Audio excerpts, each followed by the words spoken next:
My name's Maddie Saunders, and I'm an illustrator.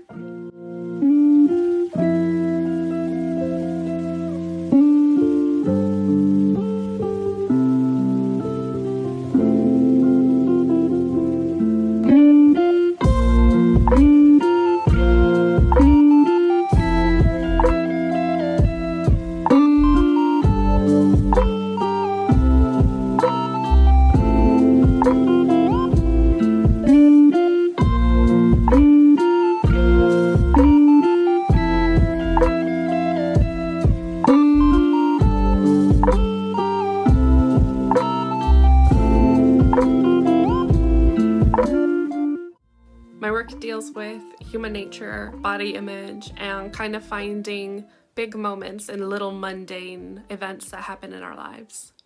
I use a lot of color and shape to relay what I'm trying to say. So for instance, if I'm using really bright colors, then I'm trying to say something that is fun and playful and happy. But if I'm using dark colors, then maybe I'm talking about grief or sadness or something like that. A lot of the artists that influence me are Mary Blair, Daniel Klaus, Saul Bass, and Ellsworth Kelly. I really like modern art just because it's so simplified, but still tells a lot about what the artist is trying to say. You can really simplify things so much, but still say a lot, and I think that's really incredible. Some other things that really influence me are music and books. If you can see behind me, there's just a ton of records here and books, and I have a bunch of collections of things. I have cameras and knickknacks, and I have a collection of pins, just a bunch of things that artists make, and everyone kind of has their own style and their own way of communicating, and I like to see all those things, and I like to kind of study them and learn how other people are making things. I think it's really neat.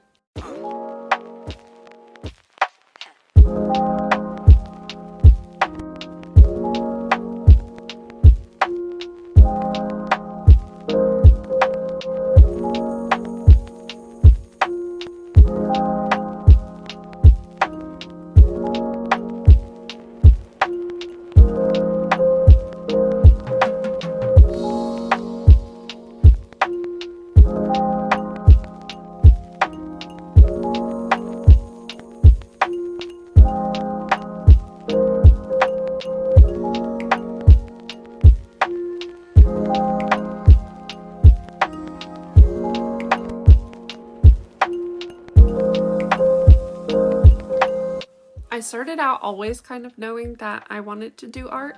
I started early in elementary school kind of always drawing and taking art classes very seriously. And then in high school I took AP art and I did graphic design.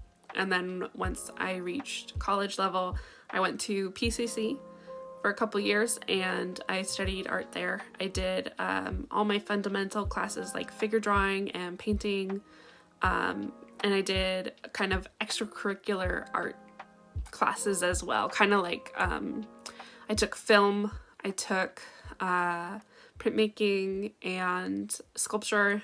So I was trying to make myself as well-rounded as I possibly could. I wanted to do as much as I could during junior college before I got to Art Center. Which for me was a really good idea because once I got to Art Center, then I kind of knew which path I wanted to go down more. And I studied illustration there and I minored in fine art. At Art Center, I was doing a lot of printmaking as well, but mostly kind of focusing on illustration. Once I was finished with Art Center, I interned for Friends With You for 4 months. And after that, I decided to do freelance work. And then I also worked at Norton Simon Museum. And I also worked as a teacher. I taught preschool and I also taught art classes. So I was doing a lot all at once. Now I am fortunate to be working at Friends With You. And I am also doing freelance still. Now that I kind of have time to focus a little bit more on my work, Doing freelance is great. I love doing commission work for people. And I also get to focus on doing children's books, which is really fun for me. Since I have that background in teaching, I think children's books is kind of where I found my niche, and especially because my work is so bright and colorful and playful, so I think it's a really good fit for me. But I also still get to have that kind of illustrator lifestyle with working with friends with you in studio. I think in the future that I want to be doing some more public works, so installations and murals, stuff like that, something to really reach the community. I think when you're thinking about your own work, don't worry too much about how your style looks or how you can make your work look like someone else's. Just do the best you can, know your fundamentals, and then from there, you'll kind of create your own way of drawing, and it'll be special to you. That's more important than figuring out what your style is. Not to say that having a style is bad, but don't worry too much about it now, because that kind of thing will come in time. So for me personally, I don't like to make too much of a mess when I'm making my artwork. So I like to have things kind of very compact. I can take them with me when I go. So my supplies are basically wax pastels, which is essentially a crayon, and gouache. Gouache can get a little bit messy, but the tubes are small enough I can take it wherever I want. If I have a little box for it, that works really nicely. But I basically want to be able to take it on the go. I chose these wax pastels just because their colors are so bright and vibrant, and that's really what I want with my own art. And I always really love to have a sketchbook that makes me happy. Just something that is compact and easy to carry around, but also looks really cute. This is my sketchbook. I bought it because it is so cute and yellow, and I put this adorable sticker on it, which is from the artist Ellen Surrey. Her work is really cute. She's also a pretty inspirational artist for me. So some of these are falling out, but that's okay.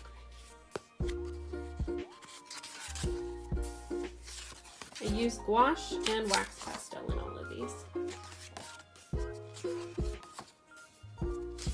And I don't worry too much on how these really look. Like this one, it's got a bunch of bleed through from other pages, and maybe I go over them. But it's just sketchbook, so it can look kind of however it looks. Just kind of tests.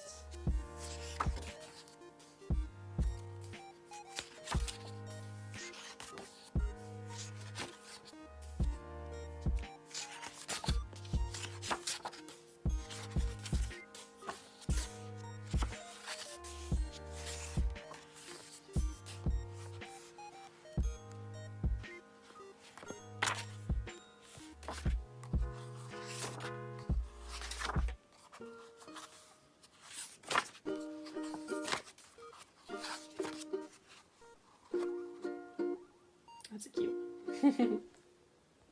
I'm also very particular about the paper that I use. I love using nice, thick paper just because it feels nice and it makes the artwork seem more substantial than if it were just on a regular piece of paper or a little piece of cardstock or something.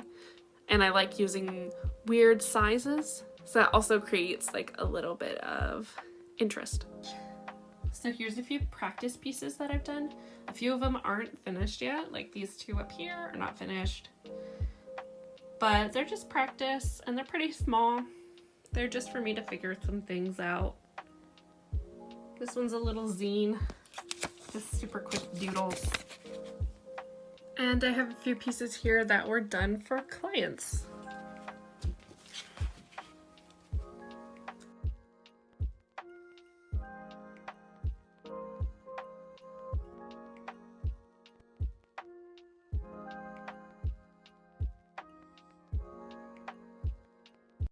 My work has changed so much over time. I started out being so realistic and trying to paint as well as I could, which is good. I was learning all the fundamentals, but as I grew, I simplified my work more and more, trying to draw or paint only what was necessary. And doing that, I started to experiment and started to kind of play with what I thought was necessary. And it started just to become more of shapes and colors. And that's kind of where I'm at right now. I found that creating stylized shapes was more appealing to the eye, and your brain could still figure out what was going on. Looking back, I think you can still see that those kind of ideas still apply with the work that I did with the other literature for life pieces. So, for instance, with Entwined Notions, the image of the swans, if you look at it, I really built those images out of shapes. And on top of it, I added the line work. Same goes for the other piece. I mean, both of those were done in digital, and basically what I did was created shapes in the background and just added lines on top of it. So really the same principles I was using then applies to what I'm doing now. It just kind of looks a little bit different because the way I did it kind of changed, and my style just inherently changed because time went on, and that happens sometimes. I think that the way I drew changed so drastically because I was really trying to focus and trying to figure out the most efficient way that I could be making art. And I was honestly thinking about it constantly, kind of trying to figure this out every minute of the day. And so I think just because I was thinking about it over and over and over again, I really pushed myself to change what I was doing. So for some people, it doesn't necessarily mean that their work is always going to change. It's always going to look different. That was just the case for me because I was trying to push to make it look different. And now I feel as though, at least for now, I've settled on a means of making art that is right for me. I would like to note, however, that even though my way of making art has changed and my line work is totally different, the way I create work is different, I would like to say that throughout it all, I think that one thing that has remained is my sense of color and what I find attractive in the colors that I use. They're always incredibly saturated and vibrant, and that's something that I think has stuck with me my whole life throughout all of art making that I have done. So here and there, you're going to have things that kind of stay the same, and some things will change. And that's good. Maybe my use of color is what keeps me grounded. So before this ends, I'm going to show you guys how I do my drawings. Just a quick little one. But honestly, this is how I've been coping with everything. I love to just sit down and take some time out of my day to do a nice drawing. And it's little, but it helps. It definitely helps. It's been absolutely nuts. So if you guys can find something that you like too, definitely try it. Do it. Do something else weird or different or anything that kind of gets your mind off all the craziness. So the very beginning of my drawing cutout, and it wasn't that important. I just did a quick sketch in pink pencil because I think that pink doesn't show up as much as regular pencil, which is why I use pink. And that was basically it. Then I started the blue background. I think some of my video cut out, but hopefully it doesn't do that again. I'll watch it.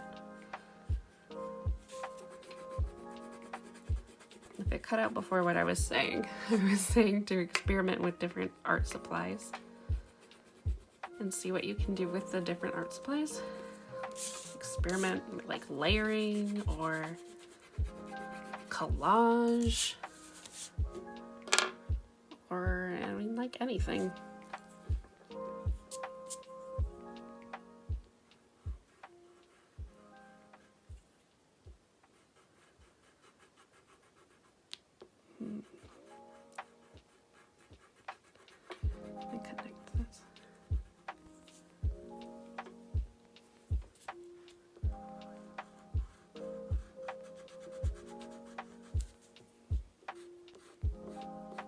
So I'm taking it color by color.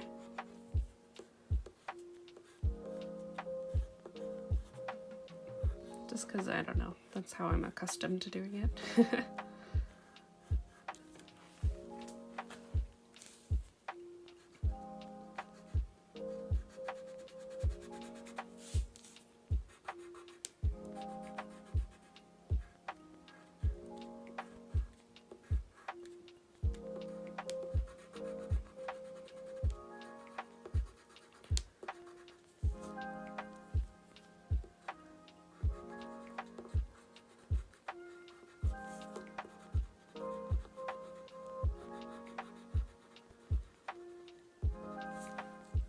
You guys can kind of tell I'm leaving a little bit blank where the lines are, just so I know where my sketch was. Otherwise, I'm afraid I'll lose those lines. Which, I mean, it wouldn't be the end of the world, but that's how I do it.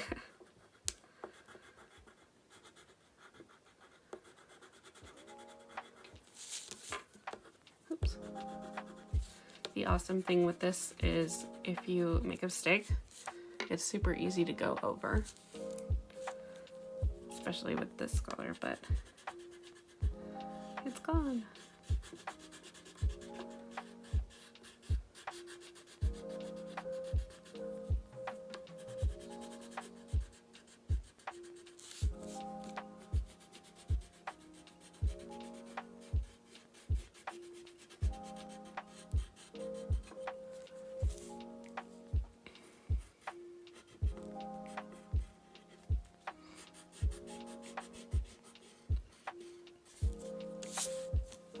I feel like these are always really good studies for oil paintings too. I haven't done a ton of oil paintings, but I'm starting to do them now.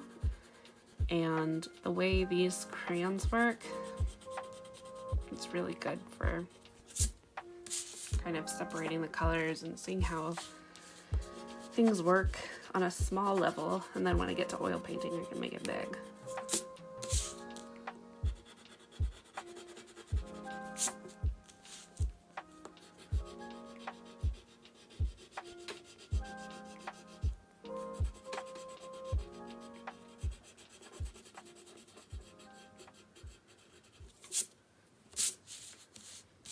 I think as I've gotten older too, like the way I draw is so different from when I was younger.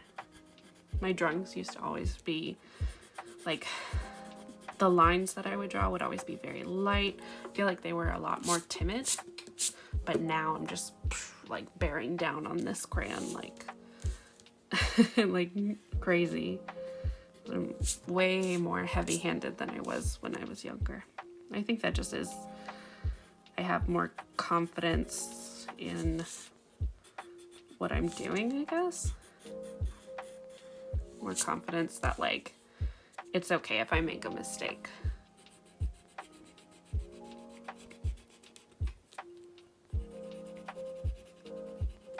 Because I've learned enough to know how to fix it.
Ooh, that was a good knuckle crack.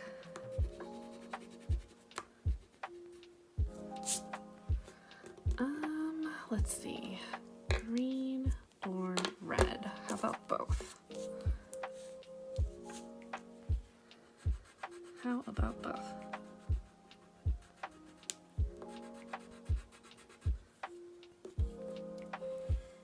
I love drawing stripes. Stripy sweaters are the best.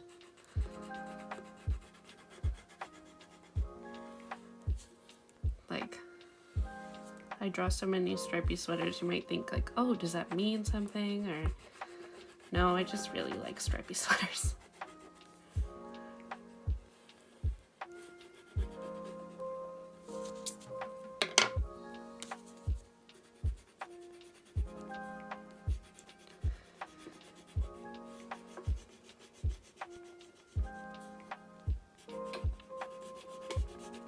One thing's cool about this too is that I've gone over too far. I can just scrape it off and the green is still underneath.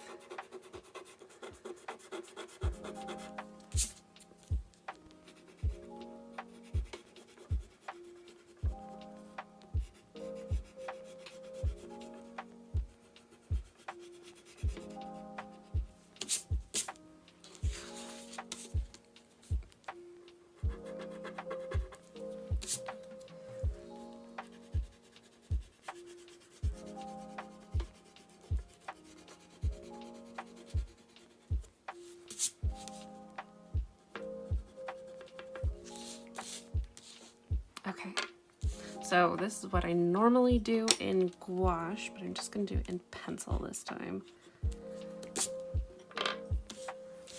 which is the details.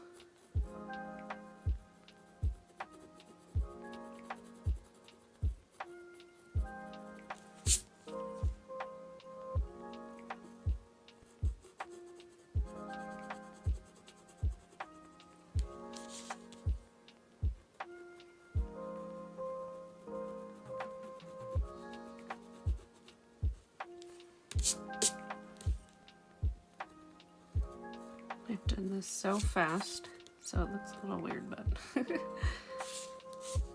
that's fun that way.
And there you go. All right, guys. Thank you so much for listening to me ramble on. I hope you guys had fun. Really, though, take time out of your days, do some artwork. Like, just take some time, think about what's going on right now, and maybe make something about what's going on right now. Sometimes that's a good way to deal with all of the craziness. But yeah, don't worry. We're all gonna be okay. Have an awesome time staying at home and staying safe. You guys are awesome. You guys are such troopers. Keep it going. Don't forget to wash your hands. Stay 6 feet apart and stay super cool. And if you guys want, you can follow me on Instagram. I'm Maddie with the glasses. It's all one word, Maddie with the glasses. Yeah, thanks for having me, guys. Bye.